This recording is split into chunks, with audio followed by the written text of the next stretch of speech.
3-cü fəsil. Martin Eden pilləkəndən düşüb əlini cibinə saldı və bir parça qəhvəyi cığara kağızı və bir tutum Meksika tütünü çıxardı, papiros eşdi. O ləzzətlə bir qullab vurdu və tütünü yavaş-yavaş bayıra buraxdı. Lənət sənə kör şeytan deyə səsləndi. Bu səsdə həm heyrət, həm də böyük bir heyranlıq var idi. O, lənət sənə kör şeytan deyə təkrar elədi. Sonra sustu və bir daha dodaq altı, lənət sənə kör şeytan dedi. Bundan sonra boyunluğunu açıb cibinə soxdu. Soyuq bir yağış çiliyirdi. Lakin Martin ətrafa nəzər salmadan, başı açıq və pencəyinin yaxası yellənə-yellənə gedirdi. Yalnız çox dumanlı bir şəkildə ağlına gəlirdi ki, yağış yağır. O qəribə bir vəziyyətə gəlmişdi. Ayıq olduğu halda xülyəyə dalmışdı. İncə başına gələn bütün şeyləri fikrən yenidən yaşayırdı. Axır ki, xəyalı ilə yaşadığı qadına rast gəlmişdi. Doğrudur, Martin qadınları çox da düşünmürdü. Çünki bu onun təbiətinə yabancı idi. Lakin o, dumanlı şəkildə olsa da həyat yollarında qarşısına belə bir qadın çıxacağını həmişə ümid bəsləyirdi. O, həmin qadınla yanaşı stolun dalında oturmuş, onun əlini sıxır, onun gözlərinin içinə baxır və bu gözləri misilsiz gözəlliyində parlayıb əks edən qadın könlünün eyni gözəlliyini, onun zahiri cildinin əndamını görürdü. Lakin qadının əndamı Martini düşündürmürdü. Bu, onun üçün yeni hal idi. Çünki indiyə qədər yalnız qadın bədənləri ilə maraqlanmışdı. Onun bədəni isə tamamilə başqa bir aləmdir. Hətta Martin elə gəlirdi ki, bu bədən adi cismani xəstəliklərə tutula bilməz. Bu bədəndə adi zəifliklər ola bilməz. Bu bədən onun könlünün nəinki yalnız məskəni idi. Eyni zamanda bədən ruhun təzahürü, onun ilahi mahiyyətinin ən saf və ən gözəl bir təcəssümü idi. Martinin təəssüratına görə bu qadın bir ilahə idi. Bu təəssürat onu heyrətə saldı. Xəyallarını dağıdıb daha açıq, ayıq-sayıq düşünməyə məcbur etdi. İndi də ilahiyyət haqqında bir söz, bir mülahizə, bir eyham belə onun ağlına təsir eləməmişdi. Martin heç bir zaman ilahiyyətə inanmamışdı. O həmişə dinsiz yaşamış və ruhun əbədiyyətindən dəm vuran ruhaniləri məsxərəyə qoyub gülmüşdü. Öz-özünə, orada heç bir həyat yoxdur və ola da bilməz. Bütün həyat buradadır. İrəlidə isə əbədi zülmət var, deyərdi. Lakin qızın gözlərində gördüyü məhz ruh idi. Ölümdən uzaq, əbədi bir ruh. Əvvəllər heç bir kişi, heç bir qadın ona əbədiyyət düşüncələri təlqin etməmişdi. Bu qız isə təlqin etdi. Qız Martinə baxan kimi ona səssiz-səmirsiz bu fikri təlqin etdi. Qızın solğun və ciddi, nəvazişkar və mənalı, yalnız mələklərə məxsus bir mehribanlıq və şəfqətlə gülümsəyən çöhrəsi indi də onun gözləri önündə dayanıb şölə saçırdı. Heç bir zaman onun ağlına gəlməzdi ki, insan çöhrəsindən bu qədər saf bir işıq süzülə bilsin. Qızın məsumluğu onu heyrətə gətirirdi və sarsıtdı. O bilirdi ki, dünyada xeyir və şər vardı. Lakin canlı həyatın ayrılmaz hissələrindən biri olan məsumluq haqqında heç bir fikir heç bir zaman onun ağlına gəlməmişdi. İndi isə qızın şəxsində susaflığı, xeyirxahlıq və məsumluğun bu yüksək zirvəsini görürdü. Həmin sifətlərin qaynayıb qarışmasını əbədi həyat deməkdir. Bu əbədi həyata qovuşmağa olan çılğın bir istək qəflətən onun varlığına hakim kəsildi. Çox gözəl bilirdi ki, Ruf kimi bir qızın əlinə su tökməyə belə layiq deyil. Rufla oturub axşamdan bəri söhbət etməsinin özü gözlənilməz, xəyala sığmayan bir saadətdir. Əlbəttə, bu yalnız bir təsadüf idi. Bu saadətə çatmaq üçün o heç bir hünər göstərməmişdi. O, bu saadətə layiq deyildi. O, dini düşüncələrə daldı. Özünü fəda etməyə və alçatmağa hazır olan həlim və məzlum bir adama çevrildi. Günah işləmiş adam günahlarını etiraf etməyə bu vəziyyətdə gedir. Onu günah iş üstündə tutmuşdular, lakin öz günahlarından peşman olub qəm yeməklə birlikdə, gələcək bəxtiyarlığı duyan hər bir günahkar kimi Martin də qıza getməklə irəlilə sadətə qoşacağını düşünürdü. Lakin qıza getmək haqqında düşüncələr dumanlı idi və adətən onun ağlına gələn fikirlərə əsla oxşamırdı. Çılğın xəyallar ona qanad verirdi. Ona elə gəlirdi ki, qızla birlikdə göylərdə qanad çalır. Həyatın bütün gözəlliyi və ülviyyətindən həzz alır. Qız ilə bir düşünür. O qıza yetməyi düşünərkən hər cür çobulluqdan uzaqdır. Bu qovuşma mənəvi mahiyyətdə idi. Mənasını axırda başa düşmədiyi sərbəst könüllü əməkdaşlığı idi. O bunu heç ağlına da gətirməmişdi. O ümumiyyətlə heç nəyi düşünmürdü. Onun duyğuları ağlına üstün gəlmişdi və buna görə də özünü əvvəllər heç bir zaman keçirmədiyi duyğuların ixtiyarına verib ülvi və incə hisslər dəryasında üzür, əsl həyatın hüdudlarını aşıb gedirdi. O sərxoş adamlar kimi səndələyə yeriyir və yavaşcadan deyinirdi. Lənət sənə kör şeytan, lənət sənə kör şeytan. İçində dayanmış polismen şübhə ilə ona baxdı. Yerişindən matros olduğunu kəstirdi. Polismen, yükünü harda tutmusan deyə soruşdu. Martin iyidən göydən yerə indi. O fitrədən daxili bir çeviklik hissinə, dərhal şəraitə uyğunlaşmaq bacarığına malikdi. Polismen onu səsləyən kimi Martin özünə gəldi. Gülə-gülə dedi. Pəhbə, heç uzadan öz-özümlə danışdığımı da hiss eləməmişəm. Polismen onun vəziyyətini aydınlaşdıraraq, biraz da keçsə oxumağa başlayarsan, dedi. Sənin acığına başlamayacağım. Kibritini bəri ver görüm. İndi tramvaya minib evə gedəcəm. O paprosunu yandırdı. Polismenə gecən xeyrə qalsın deyib yoluna davam elədi. O burnunun altında öz-özünə mızıldandı. Görəcəkli günlərim varmış. Bu sarsaq elə bildi ki, mən sərxoşam. O acı-acı gülümsəyib fikirləşdi. Axı mən doğrudan da sərxoşam. Yatsam yuxuma da girməzdi ki, bir qadın çöhrəsi məni kefləndirsin. O teleqraf avenündə atılıb Berkliyə gedən tramvaya mindi. Vaqon ağzına kimi tələbə mahnıları oxuyan cavanlarla dolu idi. O maraqla cavanlara göz qoyurdu. Bunlar universitet tələbələri idilər. Bunlar Rufun dinlədiyi müzahirələri dinləyirdilər. Onunla eyni bir cəmiyyətə mənsubdular. İstəsəydilər onunla dostluq eləyərdilər. Hər gün onu görərdilər.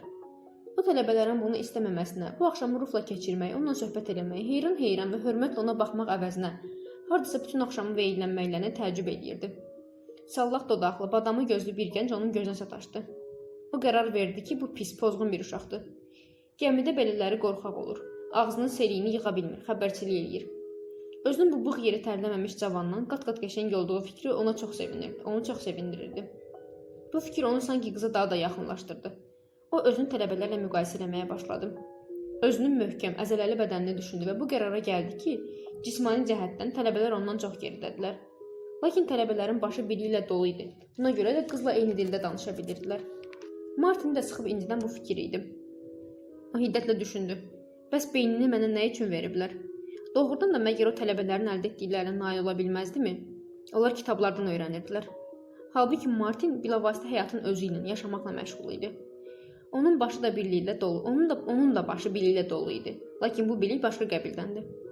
Onlardan hansı biri yelkəni tarıma çəkə bilər, sükanı həll edə bilər, növbədə dayana bilərdi. Həyatın təhlükə, hünər, məhrumiyyət və ağır əmək dolu səhnələri gəlib Martinin gözünün önündən keçdi. O həyat məktəbini keçdiyi zaman duyub gördüklərinin hamısını xatırladı. Nə olsun ki, hər halda uduzmamışdı. Zaman gələcək, həmin tələbələr də canlı həyatla üzbəüz durmalı olacaq və Martinin çəkdiklərinin hamısını çəkəcəklər. Çox gözəl. Onlar Martinə çoxdan məlum olan şeyləri öyrəndikcə, o da kitablardan həyatın başqa cəhətlərini öyrənməyə başlayacaqdı. Tramvay Oakland ilə Berkeley arasındakı boş, kimsəsiz yerlərin yanından keçib gedir. Martin isə tramvayın yaxşı tanıdığı 2 mərtəbəli evin yanına gəlib çatmasını gözləyirdi. Üstündə loğa-loğa, Higginbothamın pərakəndə satışı sözləri yazılmış lövhə bu evin bəzəyi idi. O bu evin yanında tramvaydan sıçrayıb düşdü və bir an ayaq saxlayıb lövhəyə baxdı. Bu lövhəyə yazılmış sözlərin arxasında çox sözlər gizlənmişdi. Martin bunu bilirdi. Sanki hərflərdə də xırdaslıq, xudbinlik və miskinlik əlaməti görünürdü. Bernard Higginbotham Martinin bacısını almışdı və indi Martin onu çox yaxşı bələd idi. Martin açarı ilə qapını açdı və pilləkənlərlə 2-ci mərtəbəyə qalxdı. Onun yeznəsi burada olurdu. Dükan alt qatda idi. Lakin çürümüş tərəvəz qoxusu buranın dağısına götürmüşdü. Bu qaranlıq dəhlizdən keçərkən çoxlu bacıoğlu və bacı qızlarının bir-birini yaddan çıxarıb burada qoyduğu oyuncaq arabaya ilişib büdrədi və gürültü ilə qapıya dəydi. O düşündü. Xəsisin biri xəsis. Qaza 2 sent artıq verməyə əli gəlmir ki, kirayəşinlər ağız burunlarını qanatmasınlar. O qaranlıqda əli ilə axtarıb dəstəyi tapdı. Qapını açdı və işıqlı otağa girdi. Bacısı Bernard Higginbotham ilə burada oturmuşdular. Bacısı onun şalvarını yamayır, nimdaş yumşaq ayaqqabı geymiş Bernard isə bir stolda oturub arıq ayaqlarını o bir stola uzadaraq qəzet oxuyurdu. Martin otağa girərkən o kiçik, iti hiyləgər gözlərini çevirib qəzetin üstündən ona baxdı. Bernard həmişə Martin Eden'in qəlbində qeyri-ixtiyari olaraq bir ikrah hissi doğururdu. Bu adamın hansısı nəyi bacıma cəlb eləyə bilərdi?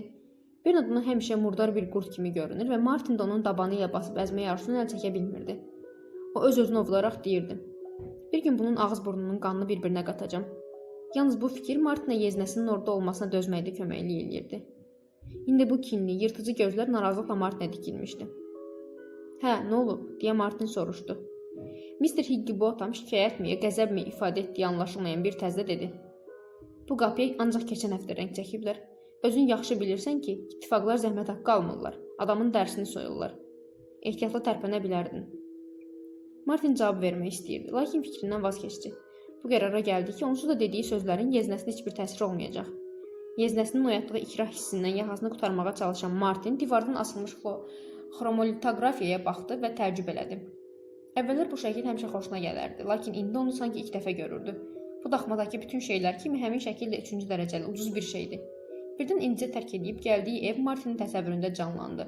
O əvvəlcə divarlardan asılmış lövhələri, sonra dodaqlarında nəvazişkar bir təbəssüm olduğu halda onunla vidalaşan, onun əlini sıxan qızı gördü. Martin harda olduğunu unutdu. Bernard Higginbothamın varlığını unutdu. Yalnız adını çəkdiyimiz centlmen, Səni qarama basıb, nədir? Deyə soruşduqda xəyaldan ayrıldı. Martin özünə gəldi. Bu kiçik, kinli hiləgər gözlərə baxıb birdən xatırladı ki, yeznəsi dükanda mal buraxarkən onlar tamamilə başqa bir ifadə alır. Bu gözlərdən yaltaqlıq, şitlik, mütilik, itaatkarlıq yağır. Martin, məni qara basır deyə cavab verdi. Gecən xeyrə qalsın, gecən xeyrə qalsın Gertruda. O qapıya doğru yönəldi və yolda yenə nəyisə toxunub büdrədi. Toz başmış xalçaların qırağına ilişib az qala yıxılacaqdı. Mr. Higginbotham onu arxadan səsləyib xəbərdarlıq elədi. Qapını bərk çırpma. Qan Martinin beyninə vurdu. Lakin o özünü ehtiyatla saxladı və qapının arxasında səkdi. Mr. Higginbotham qalibani nəzərlə arvadına baxdı və xırıltılı bir səslə pıçıldadı. Sərxoşdur. Sənə demədim ki, doyunca vurub dəmlənəcək? Arvad itaətlə onun sözlərini başla təsdiq elədi və dedi. Doğrudur. Onun gözləri parıllayır. Boyunluğunu da hardasa qoyub. Evdən çıxanda boyunluq taxmışdı. Bəlkə bir o qədər də çox içməyib. Əri etiraz eləyərək, görmürdün, güzən ayaqsa dururdu, dedi. Mən ona göz qoyurdum. Adam başı büdrüyürdü. Eşitmədin, az qalmış dəhlizdə yıxılsın. Gertruda, yəqin ayağa Alisanın arabasını ilişib, dedi. Qaranlıqda onu gözü seçməyib. Mr. Higginbotham səsini qaldırdı. Getdikcə şiddətlənən hiddətli bir uzə verməyə başladı. O bütün günü dükanda, müştərilərin qabağında özünü təvazökar göstərir, karxıb qalır. Axşamı gözləyirdi ki, nəhayət ailə içərisində öz simasını yenidən göstərsin. Sənə deyirəm ki, sənin görsək qardaşın keflidir. O sözləri dəzgahda qəlbə vururmuş kimi aydın deyirdi. Kəskin, soyuq qəti bir tərzdə danışırdı. Arvad məlul susurdu. O həmişə üst başı tökülən, həmişə öz bədəninin, öz işinin ağırlığı və ərinin zülmü altında işləyən, şişman, tosqun, lırt bir qadındı. Əl prokuror ədası ilə sözünü davam edərək deyirdi. İçki aludəçiliyi ona irsən, atasından keçib. Bu da divar dibində ölüb gedəcək. Qabaqcadan deyirəm, yadında saxla. Arvad yenə də onun sözlərini başla təsdiq elədi və köksünü ötürüb tikişinə başladı. Hər ikisi, ər də arvad da bu əqidədə idi ki, Martin evə sərxoş gəlmişdi. Onların qəlbi gözəl olan hər şeyə qarşı laqeyd idi. Əks təqdirdə başa düşərdilər ki, Martinin gözəl sözü ilk gənclik məhəbbətini əks elətdirir. Mr. Higginbotham arvadının susmasından acıqlanaraq birdən qışqırdı. Uşaqlara çox yaxşı dərs olar. Bəzən o istəyirdi ki, arvadı tez-tez etiraz eləsin. Əgər bir də içib bu evə gəlsə, rədd olub getsin, anladınmı? Mən istəmirəm ki, məsum uşaqlar onun keyfli, idvar üzünə baxıb pozulsunlar. Mr. Higginbotham təzədən qəzetdən oxuduğu sözləri işlətməyi xoşlayırdı. Bəli, pozulsunlar. Buna başqa ad vermək olmaz. Lakin arvad yenə də əvvəlki kimi yalnız köksünü ötürür, başını tərpədir və tikişini davam elətdirirdi. Mr. Higginbotham qəzeti yenidən götürdü. O başını qəzet səhifəsinin arxasından çıxararaq birdən soruşdu. Keçən həftənin pulunu necə? Verib? Arvad təsdiq əlaməti olaraq başını tərpətdi. Onun hələ pulu var. Bilmirsən, dəniz səfərinə yenidən getməyinə çox qalmayıb ki. Arvad cavabında dedi. Yəqin ki, pullarının hamısını xərcləyib qutarandan sonra gedəcək. Münasib gəmi olub-olmadığını öyrənməkdən ötürü dünən San Fransiskoya getmişdi. Lakin nə qədər ki, cibində pul var, təbii ki, rastına çıxan ilk gəmiyə işə girməyəcək. O çox götür-qoy edən tələbkar adamdır. Bircə bu əksi idi. Göyərtə süpürgəsinə özünü çəkmək yaraşmaz. Mr. Higginbotham acacı gülümsədi. Götür-qoy eləyir, tələbkardır. Sən bir buna bax. O bu günlərdə deyirdi ki, bir gəmi var. Uzaq ölkələrə hansı bir dəfnətinizə axtarmağa gedəcək. Pulu çatsa gözləyib həmin gəmiyə işə girəcək. Onunla səfərə çıxacaq. Ər. Burada işə düzəlmək istəsəydi, onun özünü arabaçı götürərdim, dedi. Lakin onun sözlərində xeyirxahlığın əsər belə yoxdur. Tom haqq hesabını alıb getdi. Arvad həyəcan və sual dolu nəzərlər ona baxdı. Bugün haqq hesabını aldı. Karuzerçlərin əli altında işləyəcək. Onlar daha çox zəhmət haqqı verirlər. Mən o qədər verə bilmərəm. Arvad qışqıraraq, görürsən, dedi, mən sənə demişdim. Çəkdiyi zəhmətin əvəzində sən ona çox az zəhmət haqqı verirdin. Mister acıqlı-acıqlı dedi. Bura bax, qarı. Mən sənə 1000 dəfə demişəm ki, başqasının işinə qarışma. Daha təkrar eləməyəcəm. Arvad donqullana. Mənim nə vecmə, dedi. Bircə onu bilirəm ki, Tom çox yaxşı oğlandı. Ər qəzəbli nəzərləri ona sancıldı. Arvad tərəfdən bu böyük bir ədəbsizlik və hörmətsizlikdir. Sənin qardaşcığazın tənbəl olmasaydı, arabanı sürərdi. Arvad etiraz eləyərək dedi. O yemək və mənzil pulunu vaxtında verir. O mənim qardaşımdır. Nə qədər ki, sənə heç bir borcu yoxdur, ona ödəşməyin nahaqdır. Axı mən də adamam. Düz 7 il sənə havaya yerə arvadlıq eləməmişəm ki. Əri soruşdu. Ona deməmsən ki, gecələr kitab oxusa qaz pulu verməlidir. Mrs. Higginbotham heç bir cavab vermədi. Ərinin hiddəti soymuş, canı isə dincəlmişdi. Ər qələbə çalmışdı, üstün gəlmişdi. Onun muncuq kimi xırda gözlərində fəna bir sevinç parlayırdı. O arvadı itaətə gətirməkdən böyük həzz alırdı. Doğrusunu desək, indi bu əsla çətin bir iş deyildi. Halbuki ər-arvad həyatlarının ilk illərində bu belə deyildi. Hər il oğlan doğan, ərindən hər cür tənələr götürər arvad belə taqətdən düşməmişdi. Əri dedi: "Eşitdin nə var? Günü sabah qulağına çatdır. Bir də yadından çıxmasın. Sabah tezdən Meriyenin dalınca adam göndər. Gəlsin uşaqlara baxsın. Bir halda ki, Tom işdən çıxıb, indi mən özüm mal dalınca getməli olacam. Sənsə mənim əvəzimə dükanda alver eləyərsən."